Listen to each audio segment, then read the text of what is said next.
any type of data set now is I'm talking about text, numeric, and also audio file is a type of data. Video file is a type of data. Images are also that type of data. We talked about this when we first like did introduction to data analytics. So those are type of data, and where these data can be stored for future purpose is known as what as database. They are essential in various applications, including business operations, scientific research, and personal data management. Database are actually really important for even applications and website to function. For example, now, when you actually maybe interact with some data, some application, maybe for example, now your bank app. Now, without the database, we can't really interact with it because when you're interacting with your bank app, you are actually requesting some form of information. It's sending you that information and it's saving any information that you're inputting into it. So, for example, now let's say you wanted to like open your bank app and you want to check your balance. Now your balance is stored in a database. You trying to open your bank app to access your balance is a way of interacting with the database. So you going there is just like what is doing underneath is like a query writer. Like, okay, Mr. So wants to like check his balance. He goes to the database and bring out your balance and show it to you. So without a database, you can't really get that kind of information like that. And also, when you go to an maybe e-commerce website now to like shop, to buy something online, what you're actually doing also is like you're interacting with the database. Because if you wanted to like go there and check some goods out, the goods are stored in the database. Without the database, you won't be able to see the goods that you want to buy. So that's an example of a database. Another example of database that I'm going to also tell us is also on banking about banking system. For example, now when you go to the ATM machine to ATM to withdraw, now when you put in your account, you put in your card into the machine to withdraw, and you, first of all, probably you check your balance. What you're actually doing in that moment is like you are interacting with the database. So when you withdraw and you get an alert, what is happening is like an interaction with the database. What is happening? So when you put in your balance, okay, first of all, you have to go to the database and check whether your balance is up to what you want to withdraw. If it's what's up to what you want to withdraw, that's when it's going to like display something for you. And if it's not up to that, that's when it's going to like send a message that sorry, insufficient fund or something.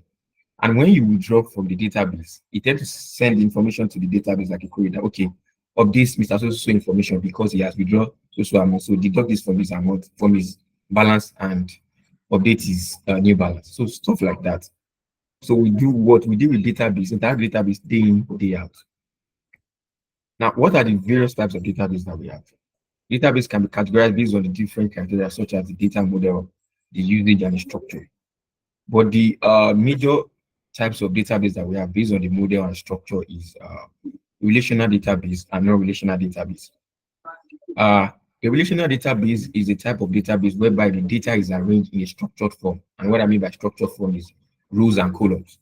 When your data is arranged in rows and columns, that's an example of relational database. And the tables within the database can relate with each other easily. So the table within the database can relate with each other easily. Now, for example, now I was talking about the bank app the other time. Now, in a particular database, let's say a banking system, now, they have a table in the database that has information about the customer, and they also have information, the table that has information about your the amount you have in your account, like account details and the balance. So now, for you to be able to like do kind of thing like that, the two tables have to interact with each other for them to get you the information you needed, probably your balance or anything like that. So a database that have a structured table arranged in rows and columns, and the table interact with each other are known as relational database. And non-relational database are the type of database whereby the data in it is not structured in rows and columns. It's not well structured in rows and columns. That's non-relational database. So let's quickly talk about relational database. Say you use table-based structure to organize data into rows and columns, and they utilize SQL for data manipulation. It is not all database that utilize SQL for their data manipulation or for data extraction. It is only relational database that do that utilize SQL for their data manipulation. An example of all these relational databases are MySQL, the Postgres, Oracle, Microsoft SQL Server. We also have what's this other one? SQLite and many more like that. So what in what case do we use this type of database? We use them in transactional system, financial system, an inventory system, like I just explained. Now, this is an example of relational database. Let's say, for example, now this is like a school database, and they have students information table, they have department information table, and they have many more like that. So you can see that the table is arranged in a structured format, whereby we have the column and the rows, and each column has their own value to it. And also we have another table known as the departmental table for departmental information like department name and the department number. Now that's an example of what operational database. The table are structured, and also the table can interact with each other. The table can interact with each other. That's what brought about the foreign key and primary key. So what we use to link up the table is like through the foreign key and the primary key. What is a foreign key and what is a primary key? Let me just quickly explain that also. If a primary key is the key of is the original key of a table. A primary key is the original key of a table. For example, now we have the departmental table now here. So this departmental number is the primary key of department table because that's the original key of this table. This is what is a primary key. Now the departmental number on the student table is known as a foreign key because it's just like it's a key that you can use to make reference to the what to the department table. So this is a foreign key here. Why on the department table is what is primary key, and they can actually interact with each other to like call your data and anything you want to do with it. So non-relational database. These databases are designed for more flexible data storage compared to relational database. They can handle unstructured such as structured data such as JSON and XML file. And also all these your video files, audio files, images are stored in non-relational database. So we have several types of non-relational database. We have the document-based, we have the key value, which is also known as JSON, we have the column family, and we have the graph. This graph structure is what they use in all this Google Map, data structure they use for Google Map and all other what's it called now? Location types of databases known as graph structure. Now, this is an example of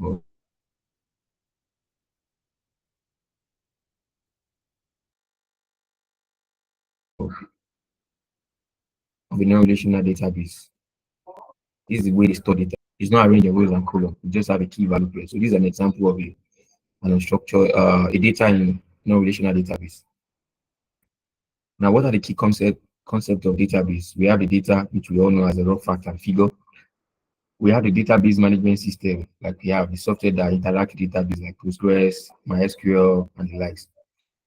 And we have the schema. Schema is just the structure of the table, that is the columns and the tables within the database. That's what we know as schema. So the structure of the database that defines how the data is organized, relationship among the data are associated is known as schema. Why a query? A query is a request that we make to the database to call for an information or request for an information. That's a query.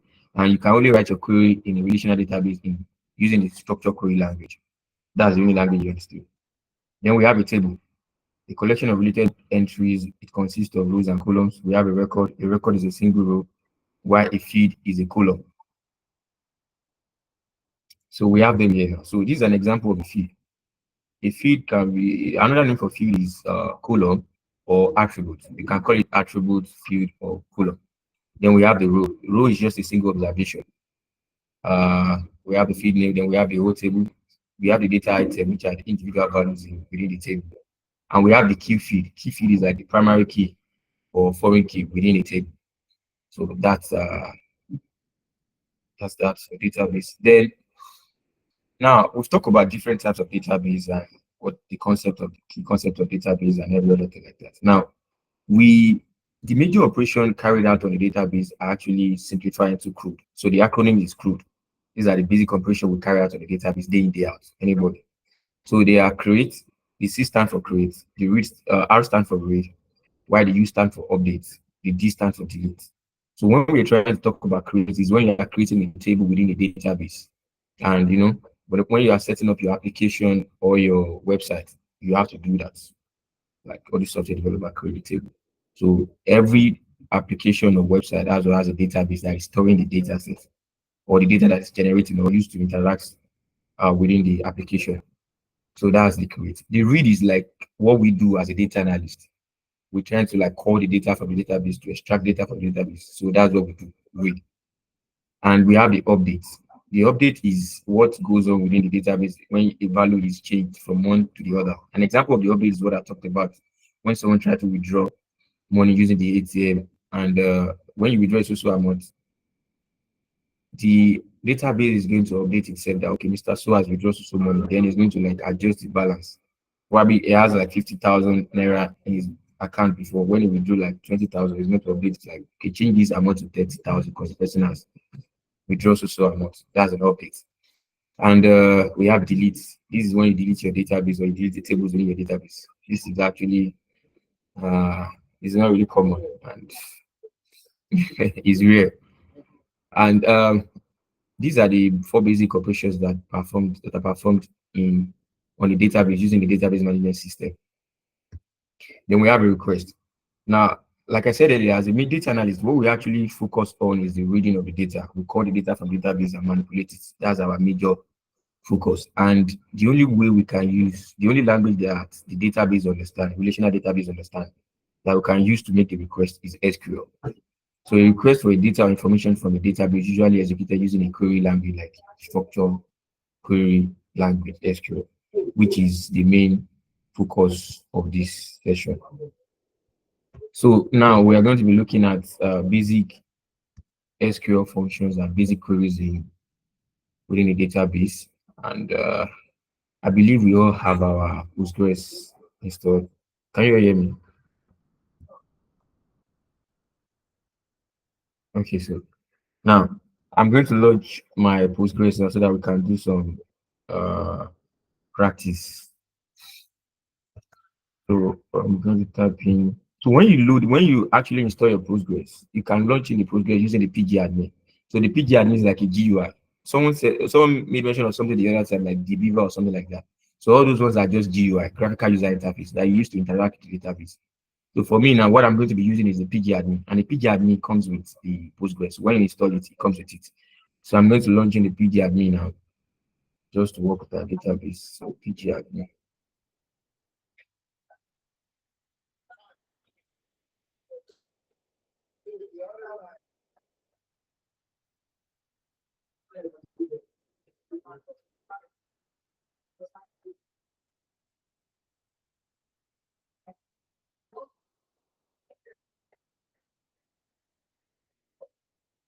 Okay, so I'm starting. I'm with you now. Yes, good evening. Sorry, I'm trying to launch Postgres, yeah, but I'm getting a runtime error. Getting a fatal error. Admin runtime error. What could I have done wrong? Yes. Okay. So the server could not be contacted. Okay, try to like restart it, close it and restart it again. Let me know if you get the same error. In fact, I've done it twice now, so I want to do it a third time. Okay, there is actually okay. What's the option that I give you there? What's the option? Just at the bottom, after all the plenty error codes, error messages, then I see configure. Yes. When I click on configure, say something about fixed ports. Okay, so, now you change. Yeah. Okay, your initial port was it should be 5432, right? No, 5050. That's the port number. 5050. That's the change it to 5432. 5432. Okay, done that. Save it. All right. Oh, the port specified is already in use, so I need to use a free port number. Okay, use another one. I don't even know which port number is free. I just changed it. Yeah, 5432 should be the common one. I don't know why it's not taking it. Actually, I get that kind of error. Okay. Well, I just tried a random one, 5435. Let me see if that works. Okay. Check that. Okay. Okay. Yeah. Okay. Let's just go. I'll be troubleshooting that. Yeah. Thanks. Okay. All right. Juliet, you can go ahead. Yes, I think it depends on kind of a version of laptop you are using. If you are using this new SSD version laptop that You know that kind of laptop I'm saying that has like SSD, yeah, eh, yeah, yeah. New generation has yes, it, yeah. yes. And it won't require any port number. It just open automatically. But if you are using this old laptop, it's kind of stressful asking for port number. So that's the difference I noticed. Wow. So how do you Yeah. resolve it? So how do you resolve it? Do you change the port number? I didn't change it. I use this new generation laptop. So I've been using Progress for like 2 years. So immediately I just log into Postgres, it will take me there automatically. But I have an issue with the laptop. But I'm Okay. using another laptop. But that one will ask for port number. That's just the difference. Okay. Thank you. Okay. Okay. Well, All right. Thank you. it's opened anyway. My advice is the Akintunde should continue using changing the port number until it open. It will take time, but it will still open. It has opened. Thank you very much. I mean, I just Yeah. did 5435. It's also mine is also an SSD laptop. Just in Okay. wondering. Okay. It's open. Okay. All right. That's good. All right. So now, when you launch your PG admin, you are going to get something like this for everyone. So when you launch it, you're going to get something like this.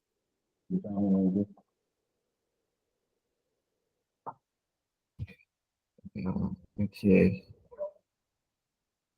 So when you get something like this, so what you need to do now is just come to the server aspect of it. Just try to expand it. So when you try to expand this server thing now, it's going to like prompt you to enter your password. These are the password you entered when you're trying to install the Postgres. So you have to supply the password in now. So okay, and you can actually just click on save password so that it will bring it up next time. But if you want to like be typing it, you can just leave it that way. So that's that. It's gonna bring up this whole thing. So you're now in now the database. So when you come to this side, you're going to see Postgres 14. My own is 14. Your own might be 15 or 16. That's what I'm using now. So just try to expand the database. Now, when you expand the database, these are all the databases I have. Yeah, I've already created within this Postgres that I've actually been working on before. So I'm going to be like deleting. I'm going to like recreate one of them now so that we can actually follow along and see everything. So let me just delete this one. Have everything there. Let me delete this one.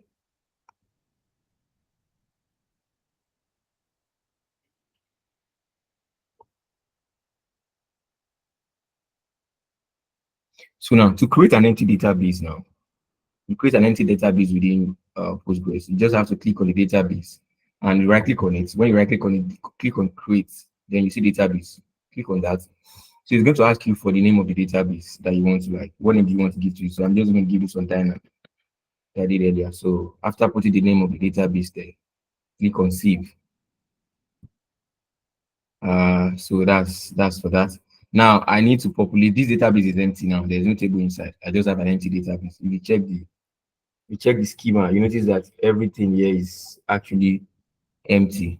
Under the schema, I come to the schema and under the schema I check the tables. You can see there's nothing in the table. So I have to populate this database. Now, the data I want to be using, the data I want to use for this particular class is Danny's Diner data projects. I don't know if anybody's like I've heard of that before. So there's this Danny's Diner SQL project that actually is very, very common. A lot of people try. It's a very, very good project. So you can actually do that when you are done with this program. You can do that as your for a case study and use it to create your portfolio. Yeah, it's a very, very good district can answer. So he has like it's an 8 weeks SQL challenge. So he has different data, like different case study, like 8 case studies. So the first case study is about a restaurant. So we have different case study there, and they have like very good questions that actually is very, very, very good. I love their questions. So now this is database I'm going to be using. Say Danny seriously loves Japanese food, so he's in the beginning of 2021 decides to embark upon a risky venture and open up a cute restaurants.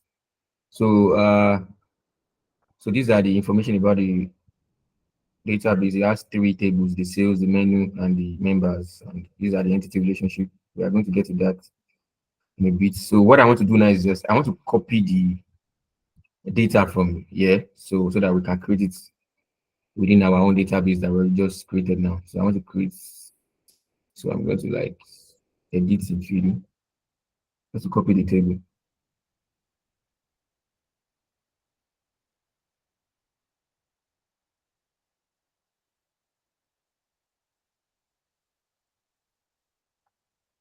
Okay.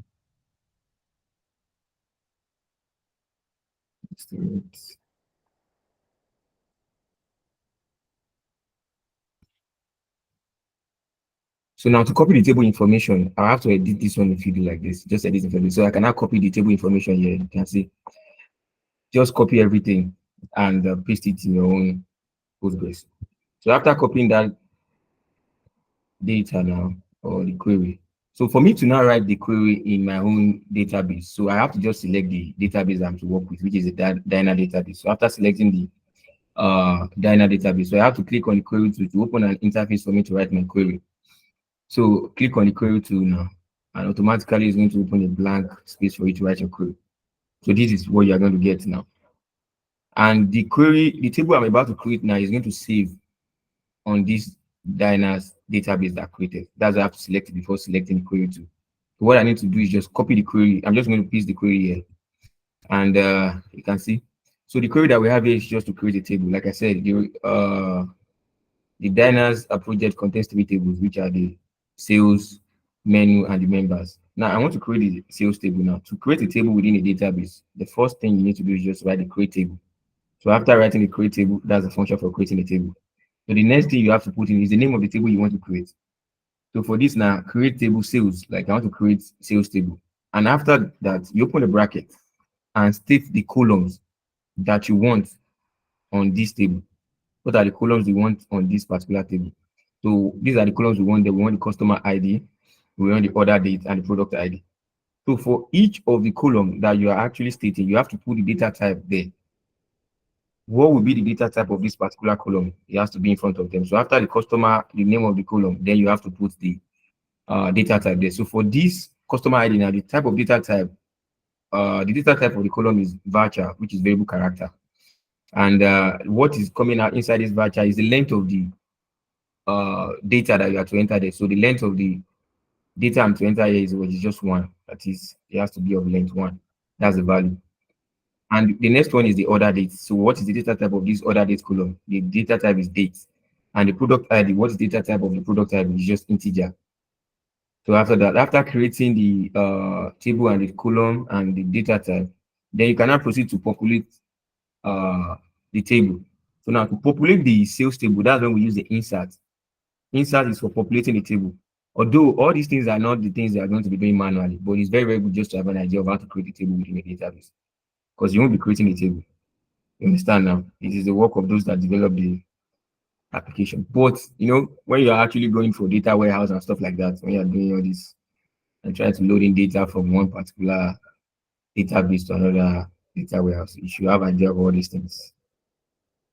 Now, so to create to populate the database now, so I have to use the insert. Insert is what you use to populate database. So insert into sales table. That's where insert into the name of the table you want to populate.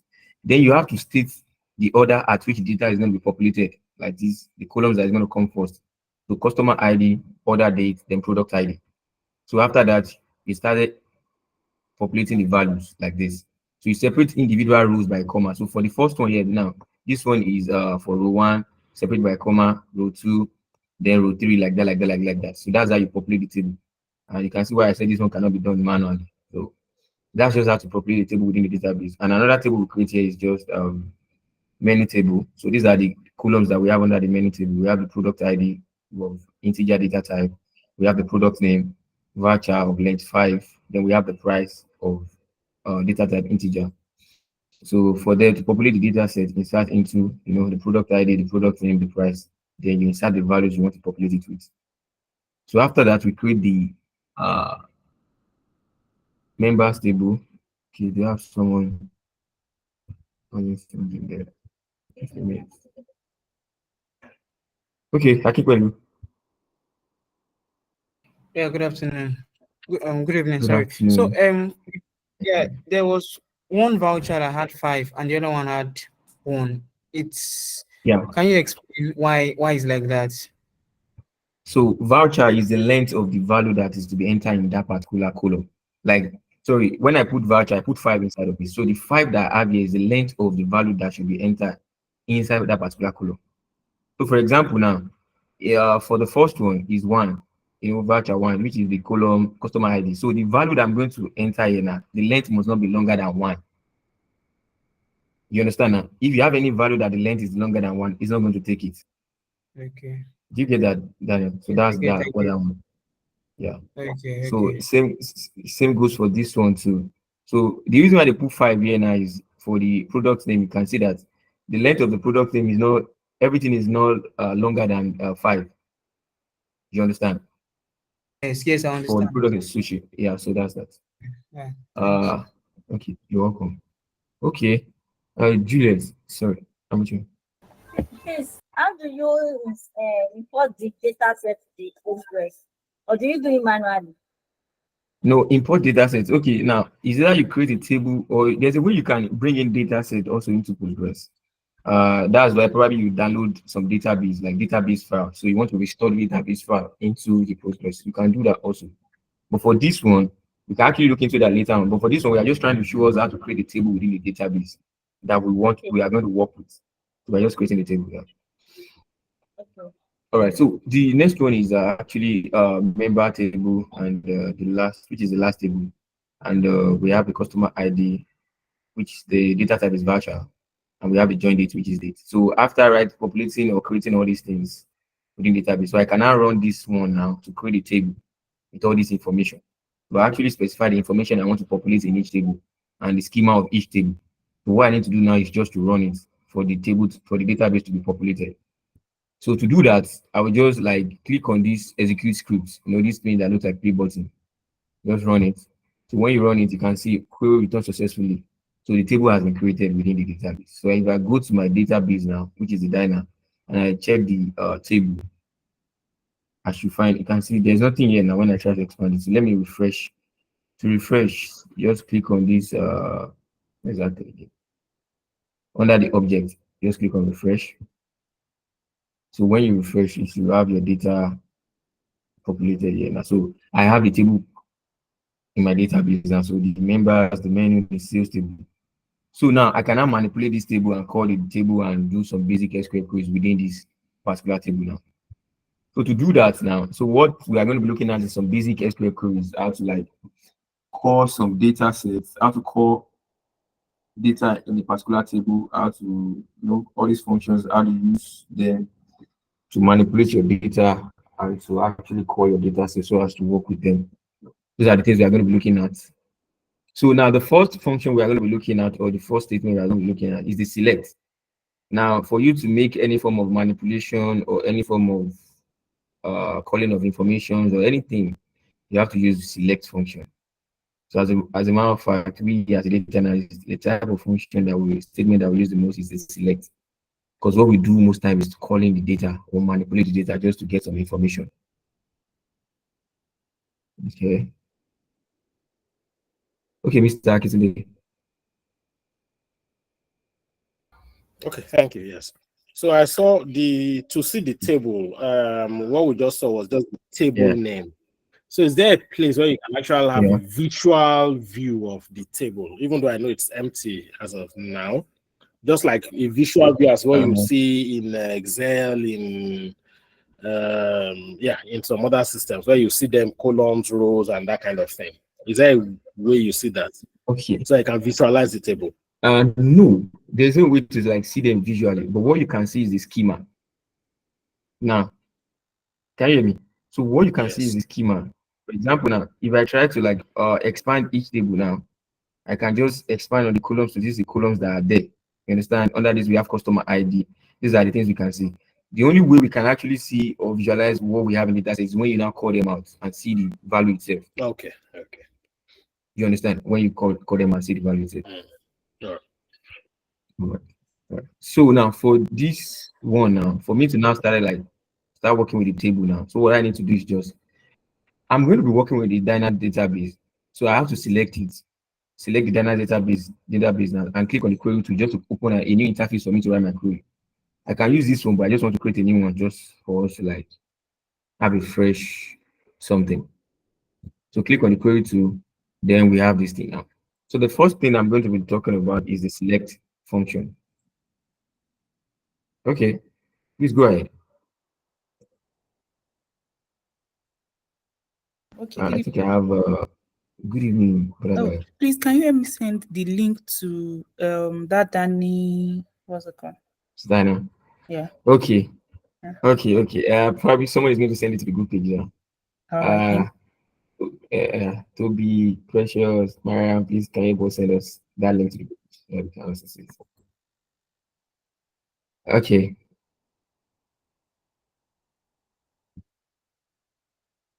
Now to work with this database, and so the first function I'm going to talk about is select. Select is just for calling the information out. For example, now I might want to like just check whether the table that I have now is populated with the values that I populated them with or is still empty. So for me to do that, I just have to call the table out to see the information. And to call the table out to see the information, we are using a select. So if I type in select, select is the first statement. So select, that's it. So the next thing that comes in after select is the table, the columns that you wanted to call out. You know, I'm calling out information from a particular table now. So I have to state the columns that I want to call out from that particular table. So if I want to call out all the columns in that particular table, I can just actually put asterisk. Asterisk means it should retrieve all the information, all the columns within that table and bring it out for me. So asterisk. So the next thing we have now is from. So select all the columns or all the values from the sales table. So you put the name of the table there. So that's just a simple SQL query. Select all the information. Asterisk makes all the column within that table. So select it and return all the information. So to do that now, I can highlight this because you know you can have many queries. So for you to like run a specific query, you can just highlight the query and just click on this execute script now. So now we can see the table here. So these are the information that I have under the sales table. We have the customer ID, we have the order date, we have the product ID. You can see they are actually structured. So we only have 15 rows and we have them like this, structured in rows and columns. So these are our table now. These are your color table. You have probably, and in database, you can have as many tables as you like, so many tables, depending on how many information you are capturing in your organization. Like you can have so many tables. You can have like 20, 50 tables within a database. So you just have to know the tables you are working with so as to know what to call them, like how to call it. So we have the tables now, and this is just a simple query to call the information out. So the next thing is now specifying the column. So if I don't want all the columns in, probably I don't want all the columns in to come out. I just want a specific column. So I have to state the name of the column that I want. For example, now I already see this table and I know the columns I have there. So I can say, okay, I want only the customer ID and the order date. So I'm just going to select customer ID, select customer ID, comma, now order date. So you have to separate the columns that you're calling by comma from, you type in the from the sales table. Then you run this and you get your information. You can see it's only returning only the customer ID and the order date. So I think I have someone and okay, Gloria, you can go ahead.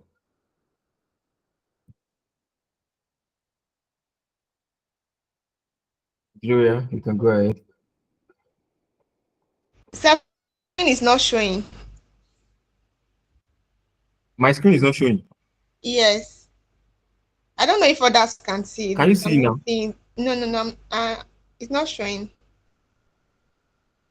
Please, can everyone see my screen? Let me I be can sure. see the screen now. Wow, the screen. Yes, I can Okay. see the screen. Probably I'll need I to. can say log out. Okay, all right. Probably log out and join back. Okay, sir. So, okay, so that's that. Okay, David Messi. See, I go.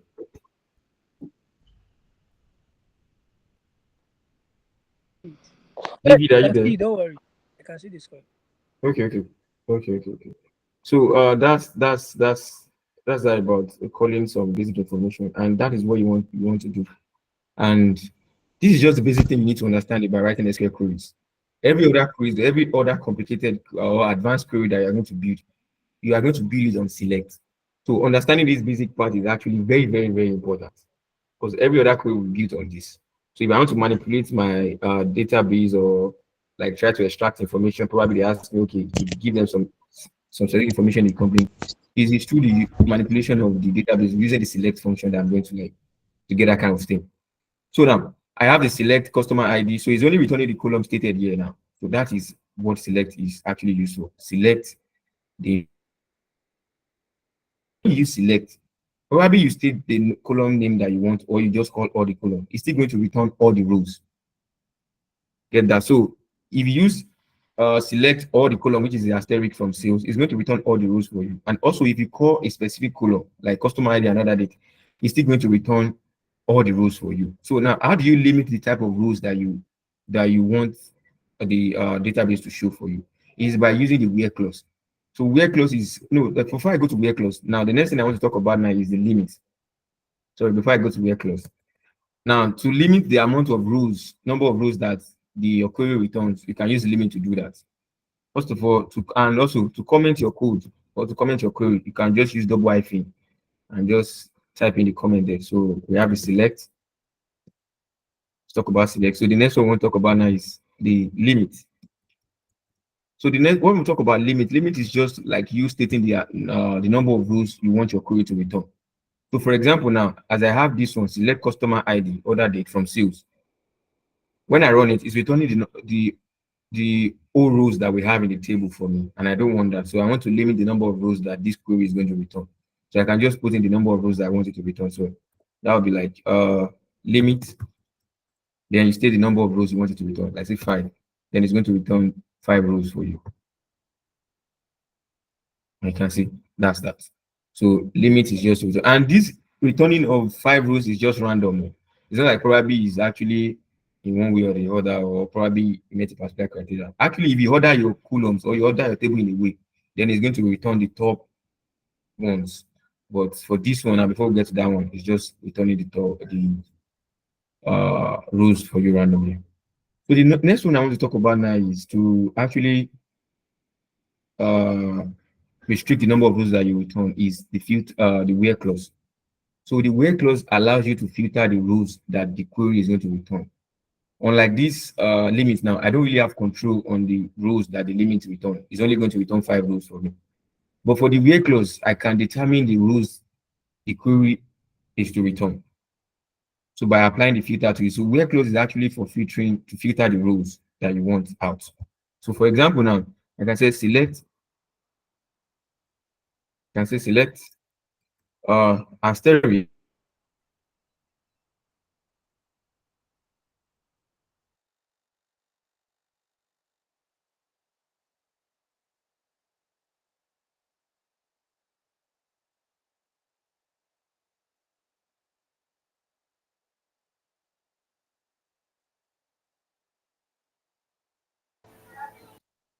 I can't hear you, please.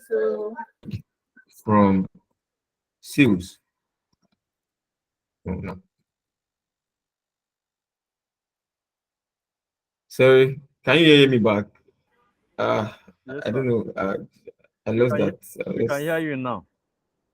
Okay, where do I stop? Sorry, because I don't know that this thing I actually just what part do I stop? You stop at limits. Limits. Okay.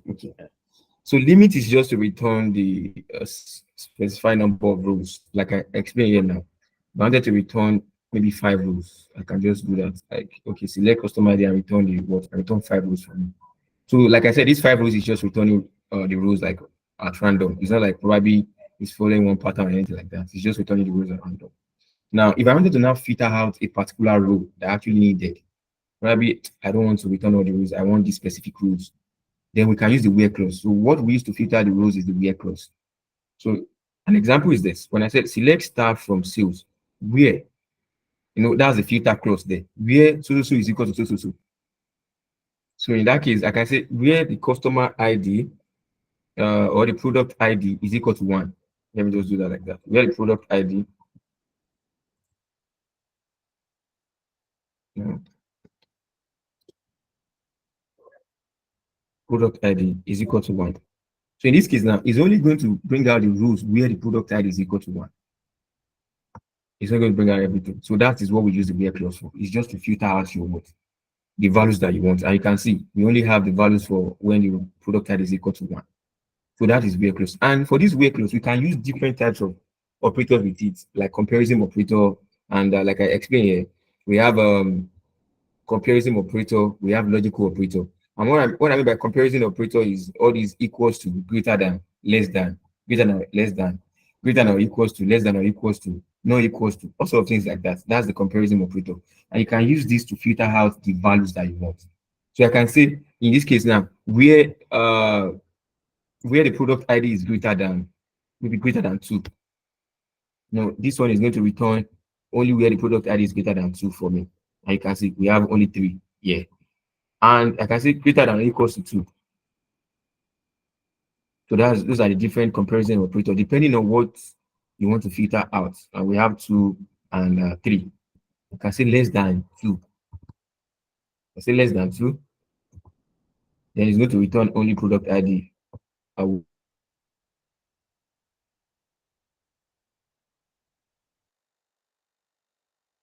want for me. And that is that. So you just have to know what you want to filter out, and the comparison operator, we have the less than, equals to, and you know, this less than or equals to is actually used for numeric value. So if I'm actually dealing with text value in this case now, I'm actually going to use equals to in that case. So I have to put the text probably when the product ID is equal to A. And just put in when the customer ID is equal to A in this case now. So if I run this, it's only going to return the rows where the customer ID is equal to, oh Jesus, because customer ID. Okay, customer ID. So if I run this, then it's going to return the customer ID equals to, that is that. And another thing we can use for this now is this. You know, for text, we actually see how we can use for text, and we can use how we can use for numeric values or the comparison operator. Then the next one we have now is the logical operator. I'm very, very sure we are all familiar with the logical operator. You know, the and, the or, those are logical operator, the and, the or, and everything. So logical operator allows you to combine multiple conditions. So if I want to like filter my rules now based on multiple conditions, I can use the comparison, logical operator to combine the conditions together. For example, if I wanted to filter out the customer ID when they are equals to A and when the product ID is equal to 2, now I have to combine the conditions together, and we can actually use the logical operator to do that. So depending on the types of result that you want, you can either use the and or the or. And I'm very sure we all understand when to use and when to use or. Do we all agree on when to use and when to use or? I believe we all like know when to use and when to use or. Everybody. Okay, all right. Thank you. So that is that. Okay, yeah, thank you. So in this case now, I want to like filter out where the customer ID is equal to A and the product ID is equal to 2. So I can use and. So customer ID equals to A, and I'm going to use and. Then I type in the product ID. Product ID equals to what's it called now? 1 or 2. Let me just use 2. So if I do this now, it's going to filter out the rows that actually met this conditional criteria stated here. And that's what. So you can actually just do that for your normal database, like in the office. But like, okay, we want to see the sales for this for last week alone, or we want to see the sales for social region. Okay, what is the total number of customers for social region? Stuff like that. You know, all these things are we use filter to actually bring them out. Okay. Okay, so we use filter to actually bring all those all the information out. Now, the next one we want to look into now is what we have next. And that is basic SQL police. We have the like operators. And for this logical operators. You can add as many conditions as you want to. You can add like, okay, when customer ID is equal to A and product ID is equal to this and this is equal to this and that is equal to that. So that's, you can also add multiple conditions for that. And let me just create another one for all now. For all. So I can say something like this, that, okay, where the product ID is equal to A, or is try and follow these simple queries are actually, if you understand these simple queries and these basic queries, you'll be able to write all those advanced queries and everything. All those advanced queries is just like the combination of these simple queries. It's not like probably it's that really hard like that. So if you select star from sales where customer ID is equal to A or product ID is equal to 2, then if you run it, then you get the information right. So next one we want to talk about now is the like operator. Like is actually used for search, like to search a pattern within your database. For example, now let's say let me use the menu table for this one. I think let me use the menu table. Select. So let's see the information that we have on the menu. Select asterisk from menu.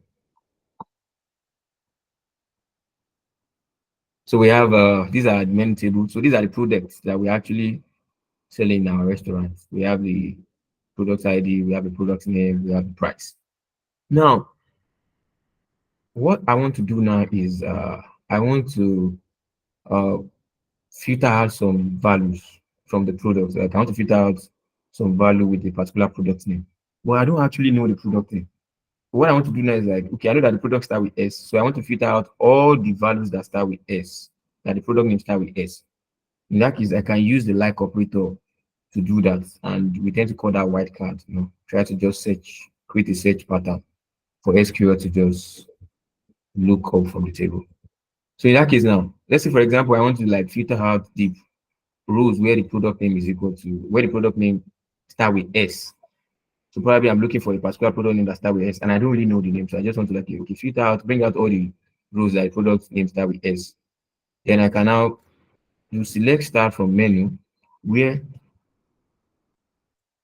now to use the like operator now, I'm just where product name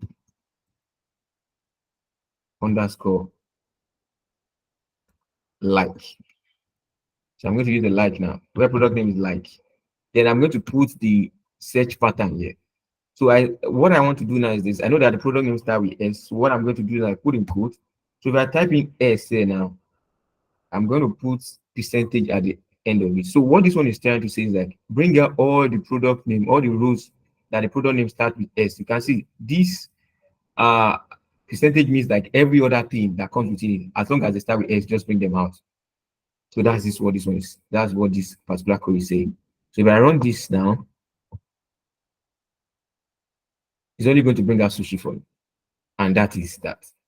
So your own might have so many products that start with S, and probably okay, bring out all the information of employee that start with A. You can bring it out. Okay, bring out all the information of so product that start with this, just for you to get a better understanding of what information that you have in your database or table.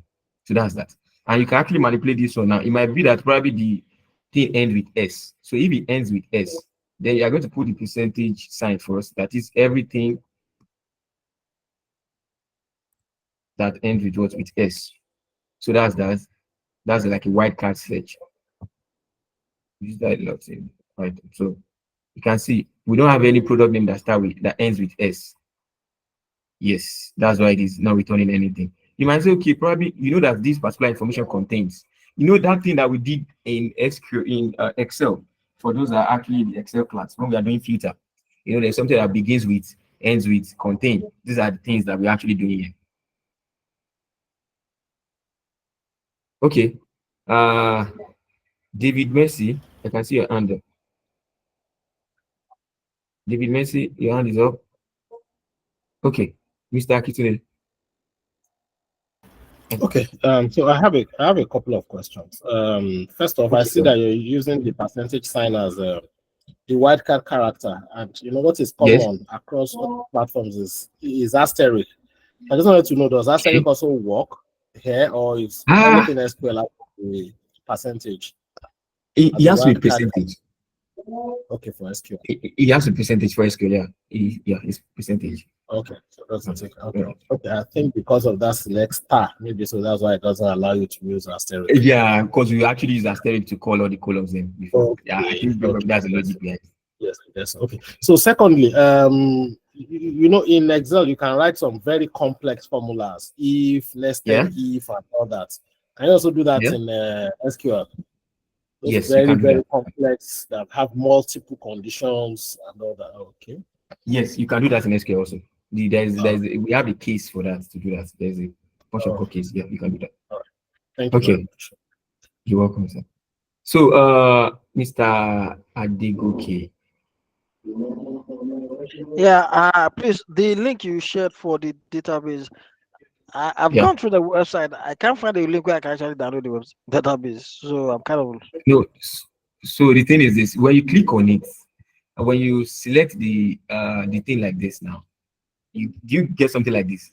Yes. Do you get something like this? You get a page like this. Yes. So what you need to do is just come to this, what's it called now? These are just giving information about the particular project. So what you need to do is just click on edit on DB field. Okay. You understand? So when you click on it, it's going to open just like and kind of like something like this for you. Okay. You understand? Then you can copy the query for particular table there. Just copy and paste it in your Postgres database and run it, and it's going to create that table. Oh, okay. Yeah. Thank you. You're welcome. So, Folayemi.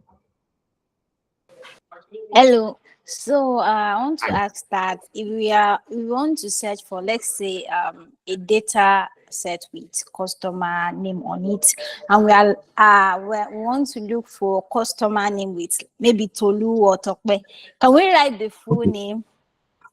And yeah, you can write the full name. Okay. Why using you the can like? write the full name. Okay. No, the like what like is like probably you don't actually have the idea of what you are looking for, but you know that you are using a search pattern. So if you know the name of the person, like the name of the value you are looking for, you can just type it in. You don't have to use like, okay, where the name is equal to Tolu, then it's going to bring that. Okay. Yeah. Thank you. You're welcome. Yeah, so that is actually for the wildcard. So you just have to run it that way. And also you can put it, I said ends with, when it begins with, that's the kind of like example that we have here. When the part begins with S, and this one is when it ends with S. So this one is when it contains probably when it contains let's say, what's that sushi? When it contains U. So bring out all the values when it contains U. So U is going to be in the middle, then percentage sign at the beginning and percentage sign at the end. So this is like, okay, when it contains U. So depending on the search that you want to do, you can actually use the wildcard for it. And you can see these are the ones that actually contain U, in sushi and curry. So that is the like operator. It's just for do that. And when I'm talking about the like operator now, you can also combine, you can use the logical operator with this. So you can also use comparison operator. Okay, when the product like this and is equal to this and greater than this, you just have to like form your own condition or criteria that's like actually satisfy what you are looking for. Then you put it there. Then it's going to like bring out your result for you. So that is that one. So the next one we want to talk about now is I like. So we have the like, we have the I like. So the like and the I like is actually doing the same thing, but the difference between them is that one is case sensitive. So I like is not case sensitive, but the like is case sensitive.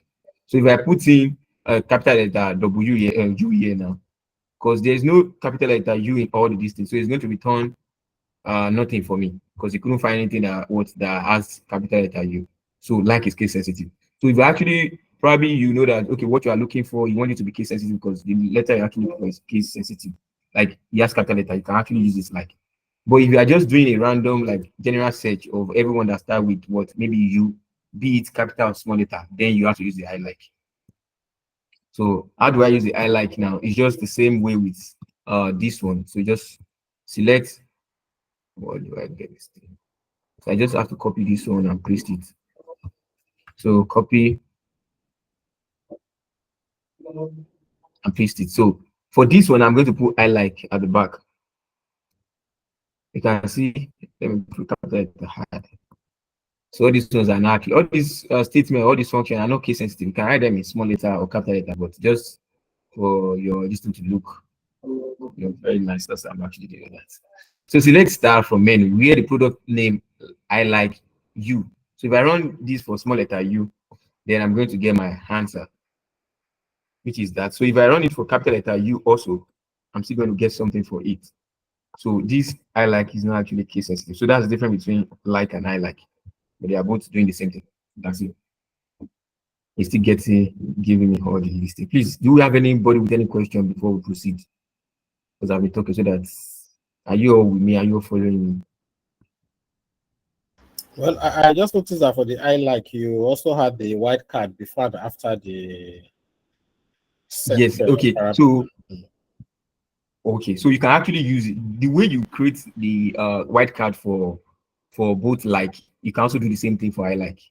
They are both the same thing. Like you can put it yeah, again, it's just like one is case sensitive, the other one is not case sensitive. That's the difference between the two of them.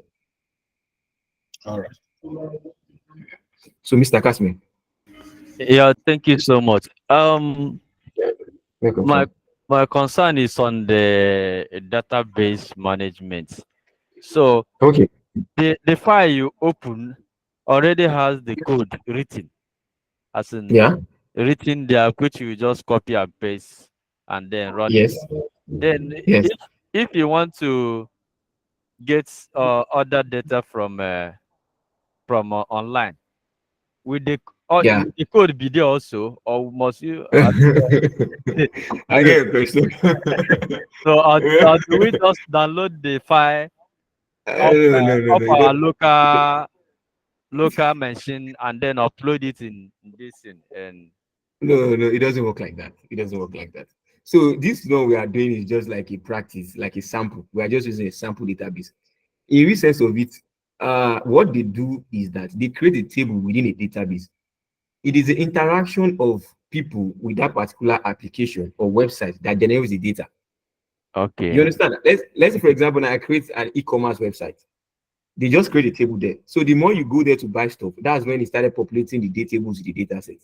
okay, It's okay, not that probably the data set is generated through some processes and stored there. It's not like probably we just create like that. And so all these things that we actually, all the things that we actually wrote, all this query that we wrote, is going to be automated as like you're interacting with the particular application. Like that. So it's not something you create on.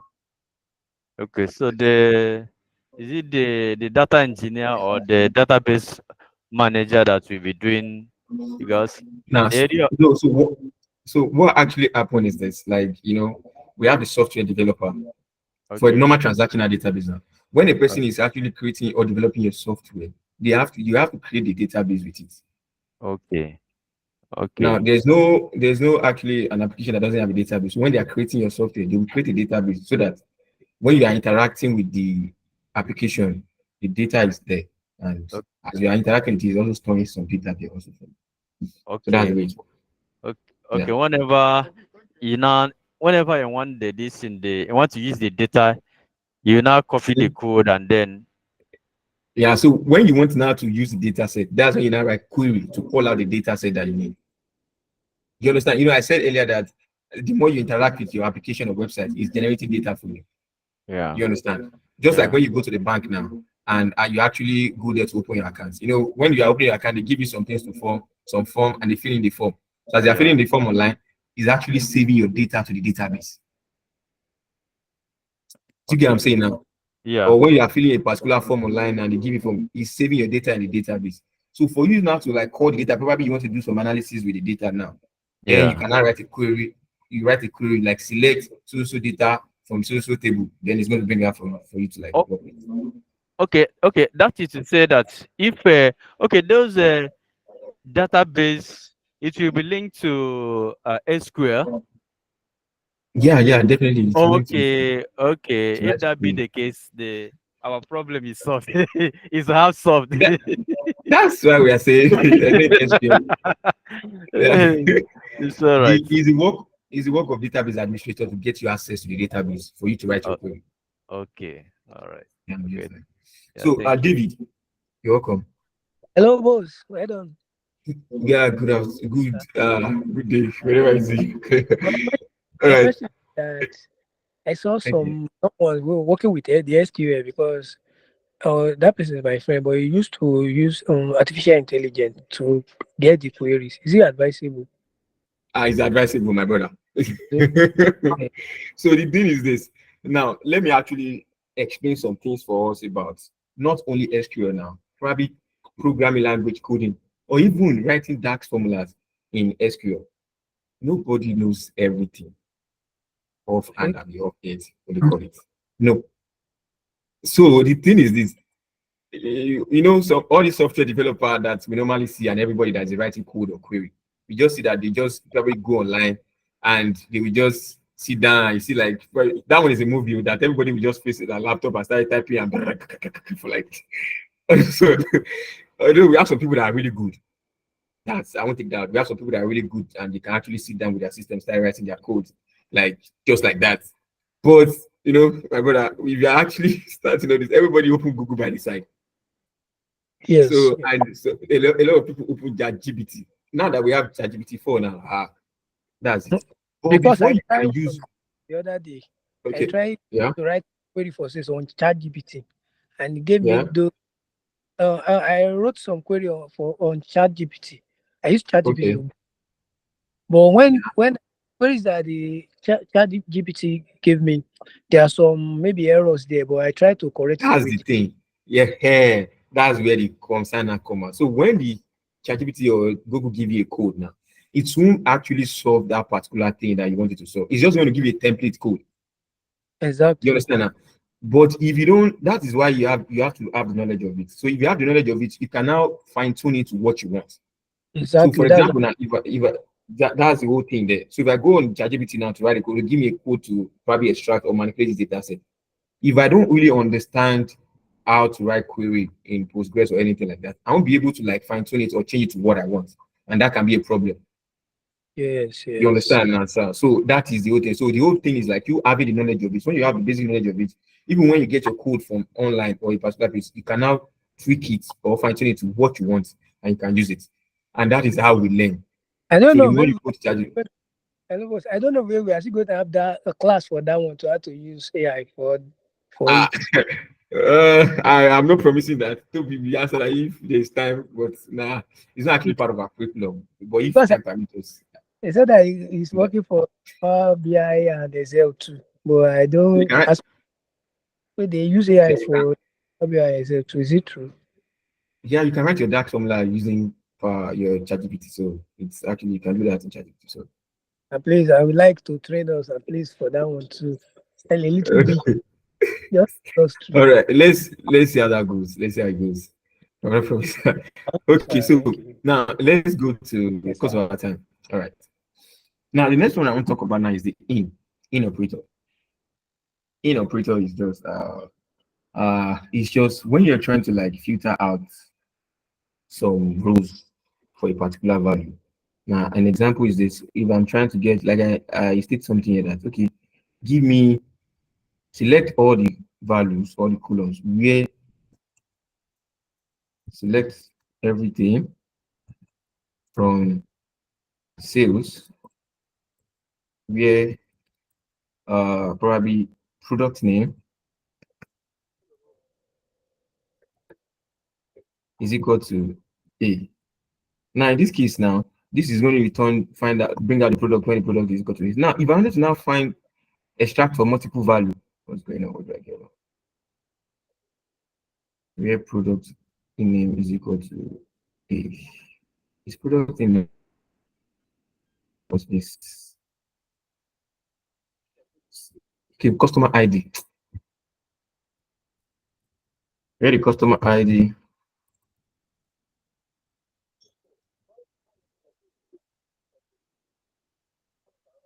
equals to A. Now, so that's that. So if I wanted to like probably now filter out for customer ID A and B, so I want to see out like okay, I want to like filter out the rows for list of values. Now I can do that by just proving where the customer ID is equal to A and customer ID is equal to B and customer is equal to C. That's a very long thing. So if I'm actually filtering for list of values, I can use the in operator, just like we have in that DAX something like that. So when the customer ID in, so just go in, then you open, let's just capture the letter here. So when the customer ID in, then you open a parenthesis, which is a bracket, then you put in all the list of the variable that you want it to filter out. So when the customer ID is equal to A, then you put comma, separate everything by a comma, and B. So if I run this now, this one is going to bring out information for customer ID A and B. So that's the work of in. So if you're actually doing multiple condition, okay, filter out the rows where the region is in west, south, east, and north. Then you can put them inside these parentheses, and it's going to filter out for all of them like that. So instead of writing it one after the other. So that's that about the in operator. You can see everything is still used with the where clause. Because what we do actually, majority, when we say you are manipulating your data frame, you are just trying to filter, manipulate, just filter to get this information out, to get this information out. And you can see all the things that we're talking since morning is actually attached to the filter. That shows how, attached to the filter option, which is the where. Now, the next one we want to talk about now is the between. Between is not, we talk about and or, and not between or something like that. So when we're actually dealing with a range of values, that's when we use between. Like select star, select star from sales. Now where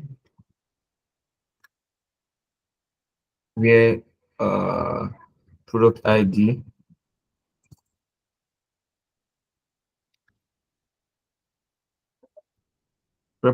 between, then you put in the value 1 and 2. So if I run this now, then I get it out. So these are the between. So majorly we use between for like range of values, like if you are dealing with between 200 and 600. So the both ends are actually inclusive. Both 1 and 2, they are inclusive. So that is between. So if I want to do not between, then so I can say where product ID, and that I'll put not between, then it's only returning 3. You can see that is for the between. Now is null is a function in SQL to check whether a row is empty. Is null is to check whether a row or a cell is empty. Now, just to bring out this, so if a cell is empty within a database, it's actually terms as null. So to now check whether a cell is empty or not, that's why we use the is null function. Right? Select everything from this particular table where probably where product ID is null. So is null is a function on its own. Just type in is null, and that's it. So it's going to return it if there's like empty cell within that particular column. Then it's going to return the row. You can see there's no empty cell here. That's why we don't have anything.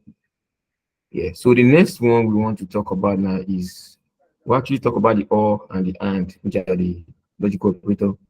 Now the next one we want to talk about now is the order by. So order by is just like a sorting, like sort function in Excel. It's just for you to sort your data in any order that you want it, probably descending or ascending order. So that's what the order by is used for. So an example of this is select star from sales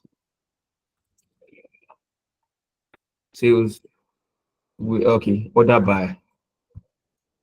And use order by. So what do you want to order it by? Probably I want to order it by customer ID.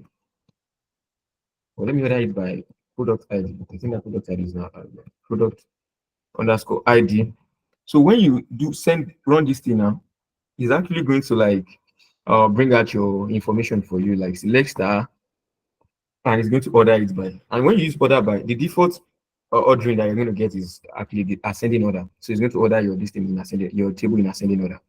So if I run this, then you can see the table is arranged in ascending order using product ID as your sort column. You can see it's arranging ascending order. So if you want it to arrange it in descending order, then you have to put in DESC. That's for descending after the order by DESC. Then you're going to get your results, which is 3 4, then 2, then 1. And for you to get ESC, you can also put ESC for for ascending, but it doesn't really need because that's the default. Now you might want to sort based on multiple columns. Like okay, product ID, then customer ID. So I just have to separate it by comma. So sort by order by product ID, then customer ID.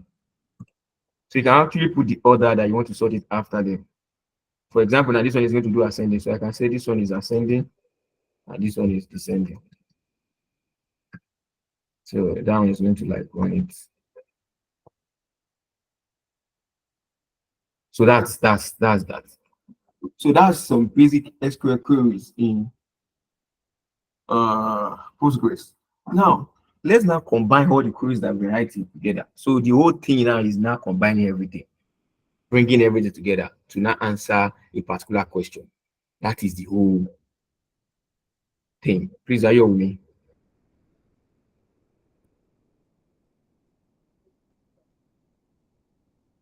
Okay, all right. Thank you. So now bringing all the queries together now, that's where the thing is. Because we actually know how to use this, we know how to use this. Now bringing everything together. So let's say for example now, I want to filter out what can I filter out here now? What can I filter out here now? I want to filter out the customer. Okay, I want to filter out customer that actually order product ID 1. I want to filter out who are the customer that have actually ordered out product ID 1. Customer that have actually ordered product ID 1. So in that case, we are going to be using the where clause, and I want to sort it. So I want to sort the answer based on customer ID in ascending order. Customer that actually like purchase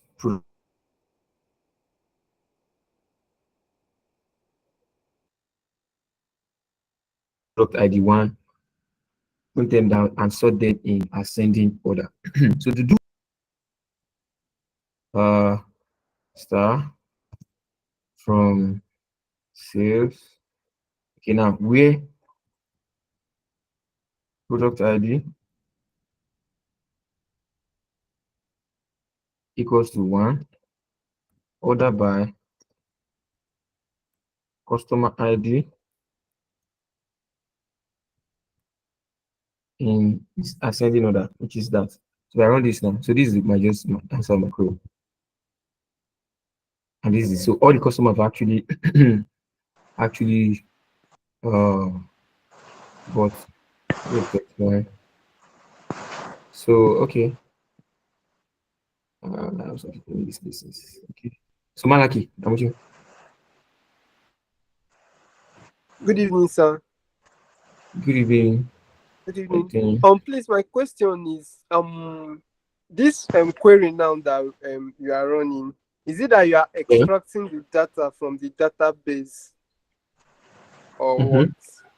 Yeah, I'm calling the data. I'm extract. Yeah, I'm calling the data from the database. I'm extracting the Okay, the ones that you need. Yeah, the ones I need. Yes, the ones I need. Because when you're actually trying to like get your data from database, you might say, okay, what is the total sales for so day? Now the data is in the information is database. You just write a query to just get the information, and you can send it to them. Okay. You understand? Okay. So that's that. So Mr. Kasmi. All right, sir. So this very database now, so every web developer chooses database where the data set, the interactions in the websites lands in the database. It chooses the particular type of database. So some people will choose let's say SQL, and some will choose the other type of database. Management system, if you want, database management system. Is that what you're talking about? Yes. Yeah. So like this one now, if the person create the database management system in SQL, can the person use the data in Power BI if you want to create visualization with it? Yeah, you can link your database with your Power BI. It's possible. Yeah, you can create a connection. I will actually probably, yeah, there's a way you can actually do it yourself. I can link up my this account that I have here. I can link it to my Power BI, and I will have the tables I have in this particular database I selected populated in my Power BI. Your Yeah, it's Power possible. BI. Okay, because these are the possibilities one can face uh, in the work Yes, it's in the possible. office system. Yes, so Yes. that you won't be answering data analyst, or at the end of the day, somebody will sit on his desk and say, "This simple task given to you cannot deliver." Answer. But the reason why, what is it? I'm with you, sir. Hello?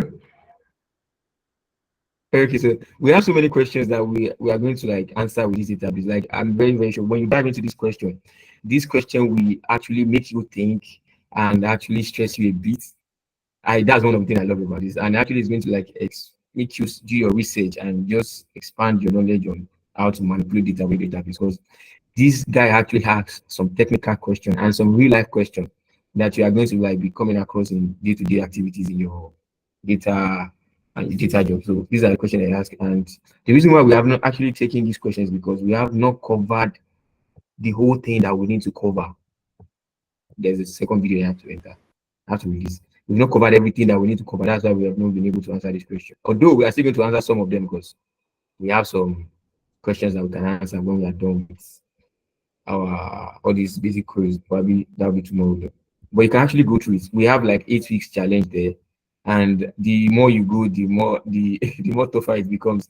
Because this case study too is actually, and each case study actually give insight into what the domain that you might find yourself. This one talks about sales. This one talks about what's the other one now? Talks about runner, like what doesn't like all these child deck people, all these that deliver the child deck or, or something. He has so many data. We have on Danny's Diner, we have on Pizza, we have on Foodify, Data Bank, Data Mart. These are very, very great things that you need to like try out just for your portfolio and for you to like also have proper knowledge of how you can use data SQL to answer some business questions. So that is actually that. So let's quickly go to the basic ones so that we can actually treat some things tomorrow. Now we talk about intermediate functions. Now intermediate functions that we have are aggregate functions. Aggregate functions go by having and case. That's what we're going to talk about. Now aggregate functions are normal aggregate functions that we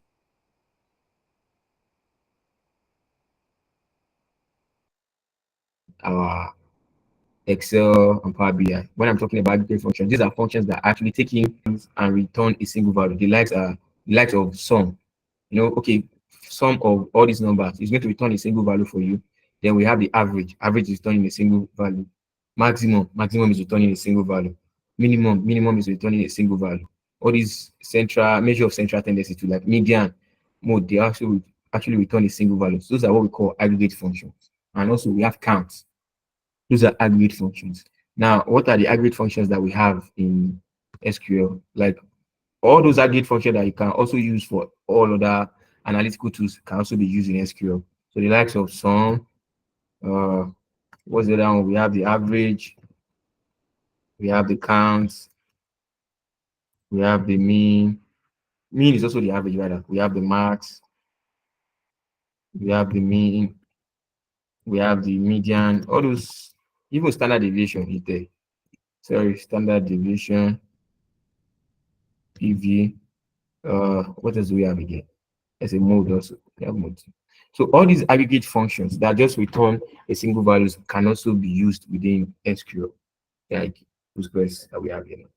So, and that's that. So for example, now for this one, I'm going to be using we have the sales, we have what's the third one? I think the menu. Like I'm going to be using the menu table here now. Also understand this thing better. Because when we talk about some, we're talking about money. So example is this: if I want to know what is total price of all the food sold in a diner's restaurant, I can use the aggregate function sum to do that. So in that case, it's going to be select asterisk a sum. So just to get the sum, then you open the bracket. So that's the function sum. Then you put in the column you want to sum inside of the bracket. So that would price from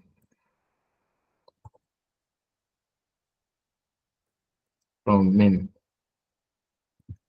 So this is it. So this one is going to give you the same. So another thing I want to actually introduce before I even go to this sum is there's something called alias. Alias in SQL is just like a way of renaming your column. It's a way of renaming your column. So we have the alias just to rename your column. And the alias only it doesn't work for columns, it works for table too. You wanted to rename your table within your query. You can rename your table, you can rename your column using the alias. So this is what I mean now. Now, when I run this one now, sum of price, it's not actually giving me the price again. So I can just say as. So call this one as total price. That's one by alias as total price. You are renaming the column. So from menu, so if I run this now, then it's going to return. You can see 37. That's the total price of all the products sold in Dana's restaurant. So another thing is we have the sum. I can also use average for this, which is the function for average is AVG in Postgres. So AVG. So I can change this one to AVG. AVG. So average. And that's that I can do. Now this average now, I think I talked about this. And so we have we have so many decimal number here. So you can round it up. So if you wanted to round up values in SQL, you can use the round function. So round, what I'm going to do is now is I'm going to put this average price inside the round. That'll be round. So the first thing that the round takes in is the value that you want to round, which is the average price, comma, what you want to round it to. Is it 2 decimal places or 3 decimal places or like that? So I'm going to put 2 decimal places and close the bracket. See, round's taking the value you want to round up and the decimal place you want to round it up to maybe 2 or 3 decimal places. So that is round.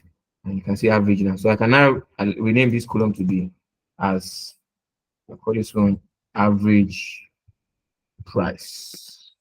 Average price of products. Let me delete this total something. So that's that. So if I run this,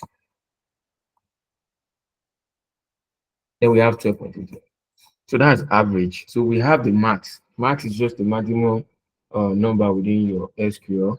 That's the maximum number. So let's delete.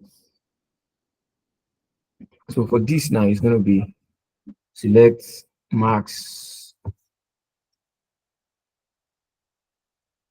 Which one is the maximum price? So that's what that one is going to actually bring out, the maximum price. We can actually run this like that. So let's delete all this. So put max there. Then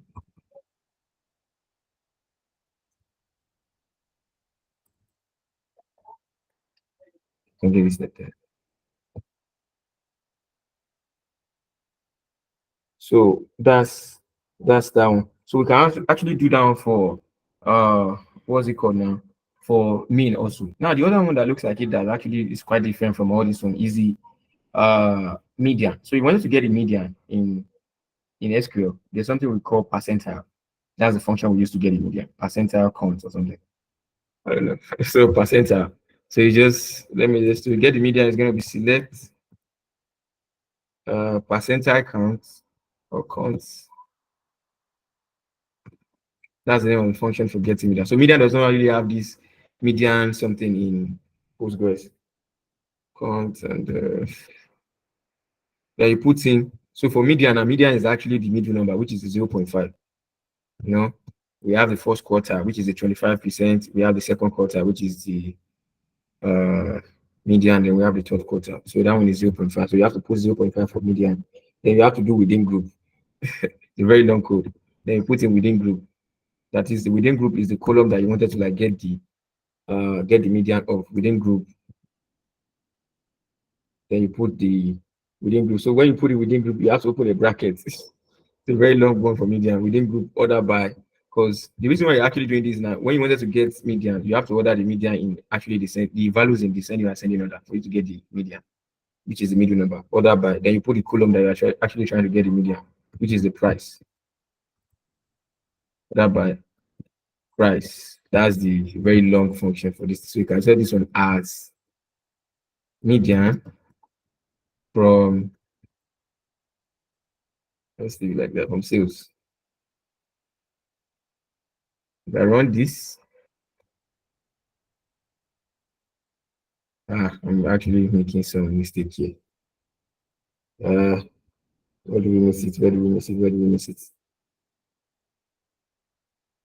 Is it on price? Select the center within group.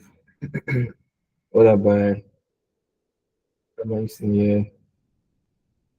Order by price. So select the price does not exist. Okay, sorry. Menu. Is that median not supposed to be a function or something? Yeah, they don't have actually have a median. We don't have a median function in Postgres. So you have to like go through this process to get the median. Yeah, so that's how I get it. Okay. So it's menu actually. I actually put menu instead of, I put sales instead of menu. Then that is the median, which is the middle number. So that is how to get the median in SQL. It's actually a very long process to get the median. Then we have standard deviation. Standard deviation is actually very, very straightforward. Like standard deviation. Standard deviation. Select just that one is just standard std dev. So there's a function for that std dev. Then you put in your value that you wanted to like get, which is the standard deviation of the price column.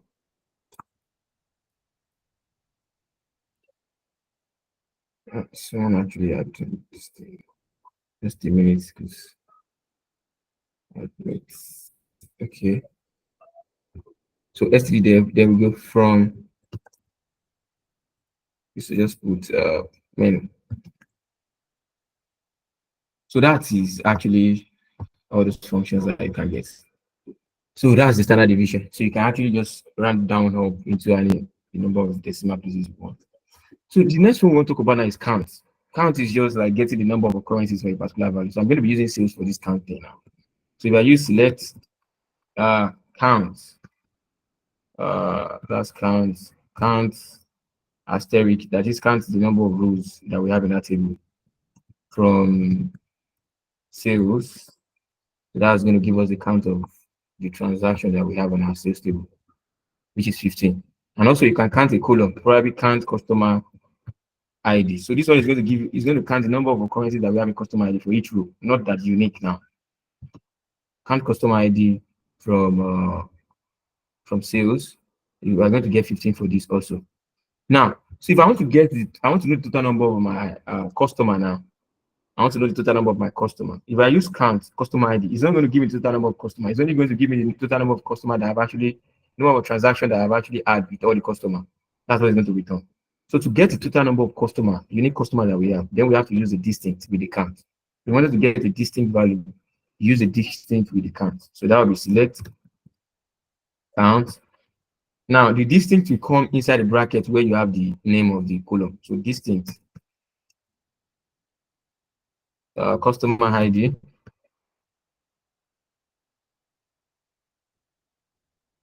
from sales. So if I run this now, this will give me a distinct customer that we have, and there are 3. And that is different between count and distinct and distinct. So those are just aggregate functions that we have in SQL. So you can just try that everything. Now the group by. Now we use group by with aggregate function. We use group by with aggregate functions. If you notice some things when we started the whole class, we actually been what's it called now? Just returning a single value, like okay, total price, total this, total maximum price. Now, if I want to aggregate this thing based on a particular column, you understand now? Then I can do that using the group by. So I want to aggregate probably the total sales for each customer, total price for each customer, stuff like that. You can aggregate it based on what based on using group by. So for example now, I want to get the number of times that each customer have transacted with us. Now we have our table here now, the sales table. And let me quickly run the sales table so that we can get what I'm trying to see here.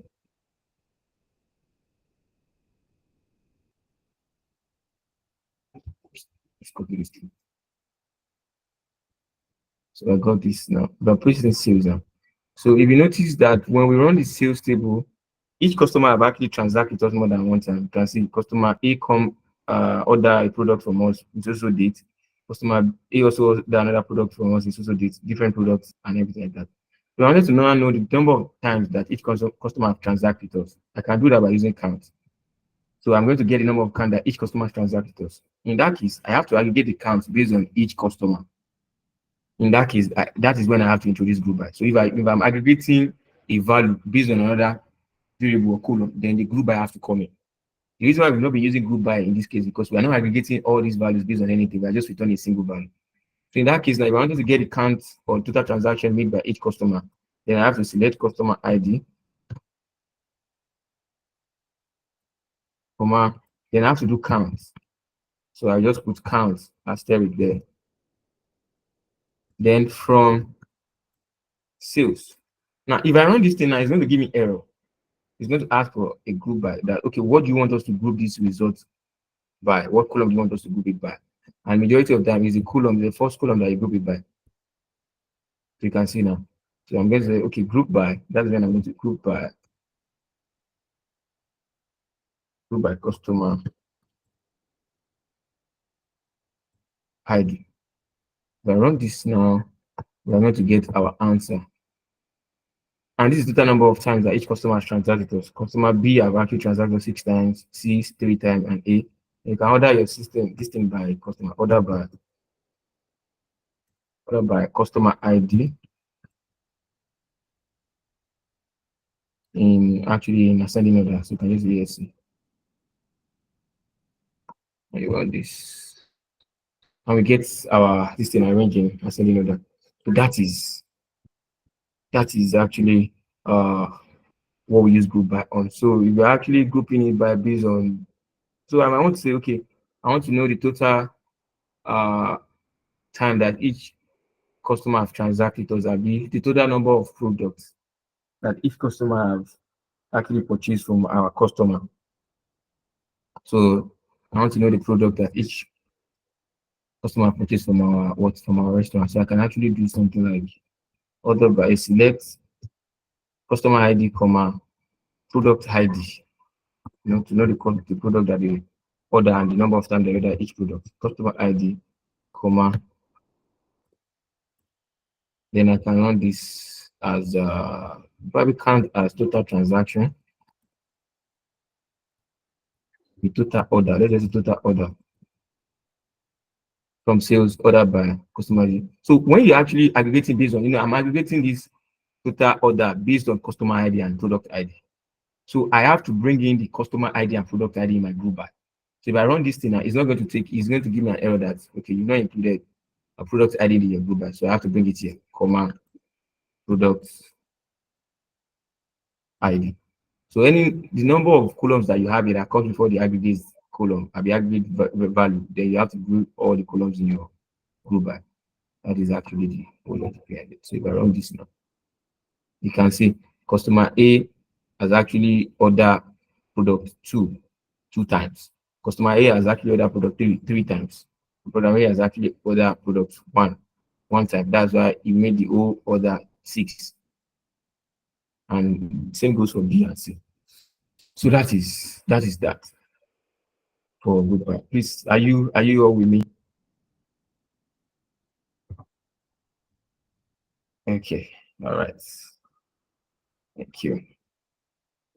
Now the other one we want to talk about now is, because of our time, I believe I think we should talk about case today, if possible. Having. So having is actually used for to filter. So we have the where clause and we have the having clause, and the two of them are used to filter, but they are used differently. So you have to know when to use having, and you have to know when you use filter. Filter, where is, sorry, I said filter. You have to know where to use where clause and when to use the having clause. Now, where clause is used when you are trying to filter a row, like a row within a table. If I'm trying to filter out a particular row within a table, that's when I actually use where clause. So if I'm trying to filter out an aggregate variable now, if I'm trying to filter out an aggregate table, that is when I use halving. Now, for example, now if I want to filter probably the customer that has the what's it called now? The customer that resides in a particular region, I want to filter them out. The customer that resides in a particular region, then I can use where clause for that because it's actually searching for each row where you find that particular region and bring it out. But when it comes to halving is actually used for aggregate function. You are trying to filter out your aggregated table. That's when you use halving, when you're trying to filter out your aggregated table. For example, now, let me use this particular one that I have here.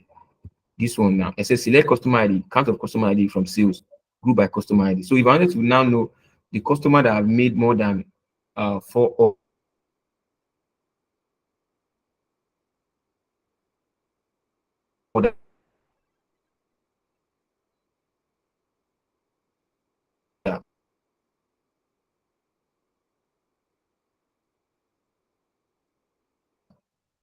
like I want to know I want to filter out the customer that has made more than 4 orders. You know, the count of customer equals greater than. Sorry, I lost your 4. audio for the Okay. last few seconds. I don't know if it was just me. But for Oh, almost okay, 30 sorry. seconds, so I didn't hear. Was it only me, please? I don't think it's only you. I think it's everybody. Yeah, I think it's. Because I just Yeah, my thing just. it's everybody. We miss your audio. Okay, so I actually where did I stop? Is it the halving part or which one? You can take the I was trying to. Okay, I'm trying to explain the difference between where and halving. So I said where clause is actually to filter out a single row in a table. So when you want to filter out like a row that matches a particular value, that's when you use where clause. That's for row, a row in your table. That's when you use where clause. But for halving is used for aggregated table. When you have a table that is aggregated, for example, now this table that I have here is aggregated. This select customer ID count. The table that is returning for me is aggregated. This is when we use halving. So if I wanted to filter out this aggregated table, then that's when I use halving. But if I wanted to filter out the original table which contains individual rows, then I have to use where clause. So that is the difference between halving and where. Halving is used for aggregated table, where is used for the ordinary table. So in this case now, I want to filter out customer that have actually ordered more than 4 times. I want to filter out, okay, who are the customers that order more than 4 times from us, from our restaurant. So in that case, select customer ID, count of all the order, which is the order, total order. So I would say as total order.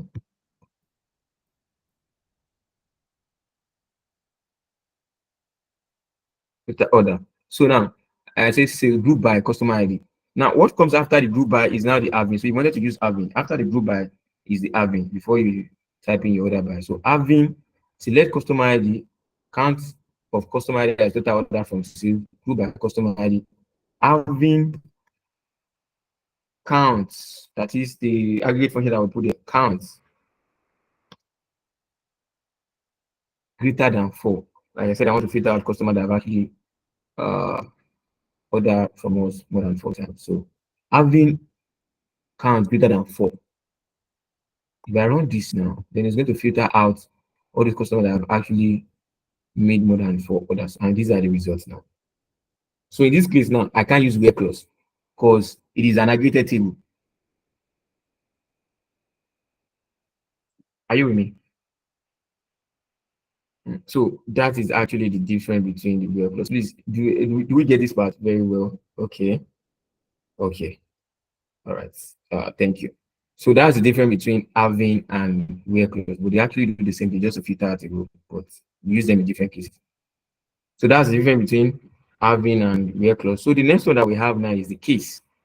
Yes, this is where we are going to stop tonight. Case is like is the way of writing conditional statement in SQL. Just like we have if statements, we have this thing. So if I wanted to write a conditional statement to manipulate my data or my table within SQL, within the my database or Postgres, then I can use the case function. So let me cite an example of this case. And this case, you can use so many things for this case. There's a question in particular in this place that we actually need to use some case for. Let me show you the question in this Danny's Diner so that when we get there, there's a question here, something like this. He said, where's the question now? He said, what is the total item and amount spent for each member before they became a member? Okay, he said, now this is a question. I said, if each $1 spent equates to 10 points and sushi has 2 times points multiplier, how many points will each customer have? This question, this number question, and everybody, we are all going to do it because actually, like, it stressed me a lot when I was doing it. So let's actually talk about case. We are going to use case in that particular question. And let's talk about case now. So when I say case, is actually for conditional statements, and I'm going to be using this sales table to actually explain case. So select star from sales. Now you check something here. Now we have a customer ID, we have the order date, and we have the product ID. Now I don't have the product name on the sales table, and probably I don't really know what product is ID1, what product is ID2, and what product is ID3. So I wanted to add a column by the side of this. I want to add a new column to this table that is going to show me the product name. You understand now? And from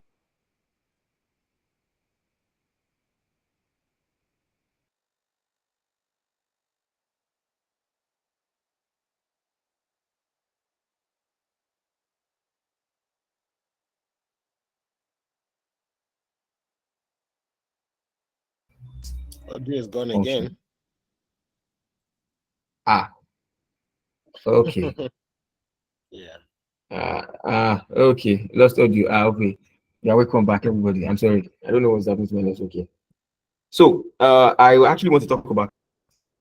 So I want to show us how to create, like, how to use a case function, which is like a conditional statement within SQL in Postgres.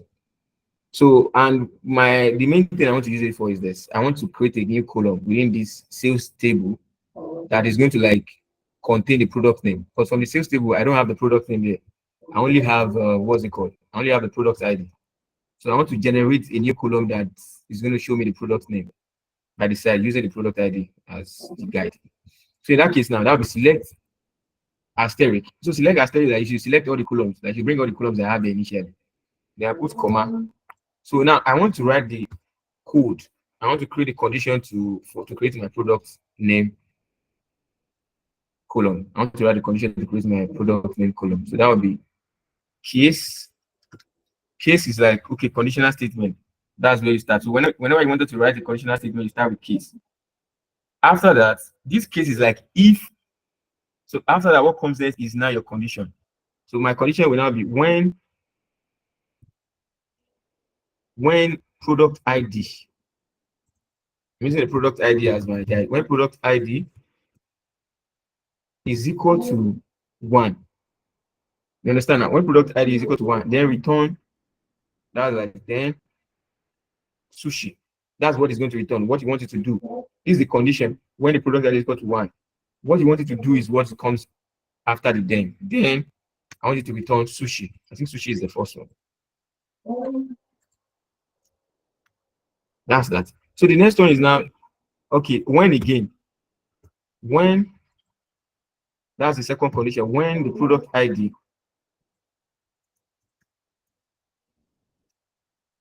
is equal to 2, then let me just space it here. Then what do you want it to do? Then return Corey. I think that's the 2. So that's the 2 conditions. So we only have 3 conditions. So I'm going to, like, after the first condition, second condition, so the other one will now be else.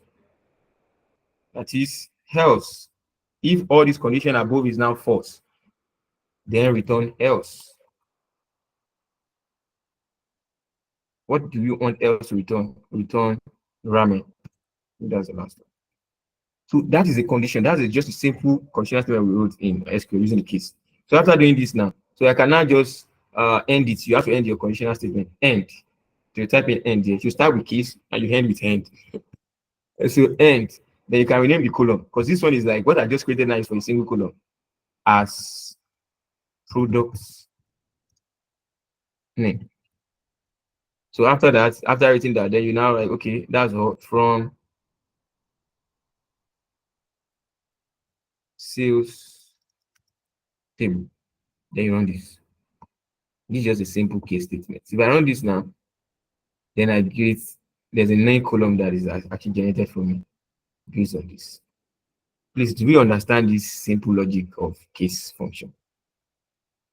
So any question? Any question? Okay.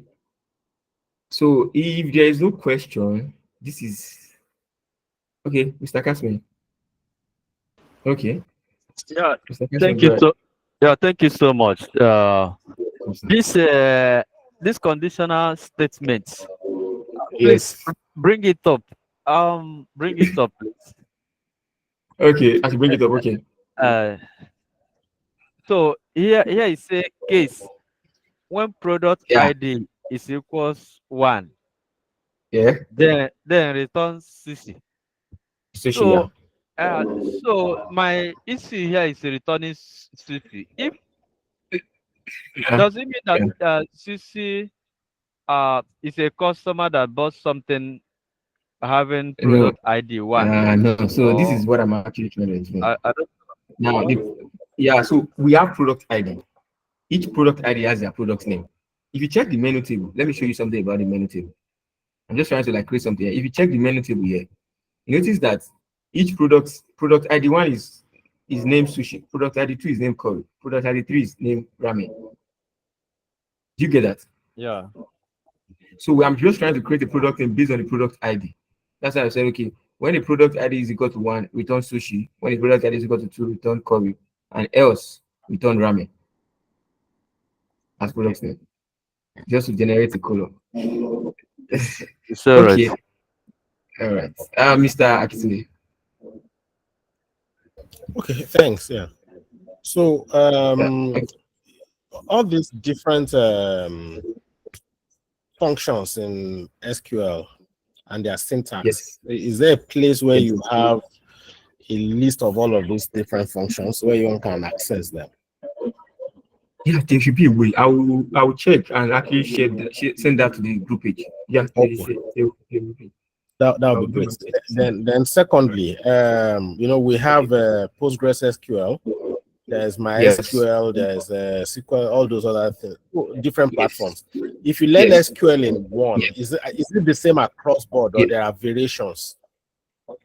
These 95% the same abroad, like for every one of them. Like 95% query that you're going to write in this one is actually the same with the other one. Okay. So the things that actually change are just few things that you can actually just do Google search on and you get that. Okay. But they are the same way. You write them the same way. Okay, so the syntax is largely universal. Okay. Thanks. Yeah, universal for everything. Yes. Thank you very much. You're welcome. So is there any other question? So if you don't have any other question, this is where we are going to like end the class today and continue tomorrow. And hopefully I'm going to bring in some exercise for us to just work on and do while I'm actually preparing the second video to release the assignment. Because the assignment you are going to do, you are going to be working on this Danny's Diner what's it called now? Case study. At least you can actually take like 2 case study and work on it, and you can actually work on the rest and just put in your portfolio. It's a very, very good case study to actually put in your portfolio because they actually tackle the business. It tends to like bring in, you use SQL to solve business problem in it. Not that probably you're just writing query. It's for answering business question that you actually come across in your day-to-day job as a data analyst. That is why you need to try them out. It's very, very actually interesting. So that'll be all for today. Thank you all for your time. Mr. Casimir. Yeah, thank you so much. Yeah. Perhaps tomorrow, while doing it, you can maybe show us how to use a percentage. Okay, percentage. And the ratio and something like that. Yeah, no problem. No problem. That one is actually very, yeah, we can do that tomorrow. No problem. Yeah. Adiola. Okay, thank you, Mr. Allah. Thank you for the video. Are you probably going to show us an example of how to create a table, importing data from CSV file? Okay. How to load in Yes. data into your restore data into Postgres. Yeah, we can actually check that tomorrow. So I'm going to should we do that? Yeah, we can do that. So I'm going to show you how to restore your data set within your database. Yes, you can do that. Apart from creating table, how you restore it. But the restoring part is just for practice sake. You understand? Like for you to practice, probably you have different database file that you want to restore. You can actually just do that. So yeah, you can look into that. So okay. Is there any other questions? If there's no any other question, thank you so much for your time. Enjoy the rest of your I don't want to say Hebrew or something because we have different time. Bye for now. All right, thank you everyone. Thank you. Yeah. Yeah.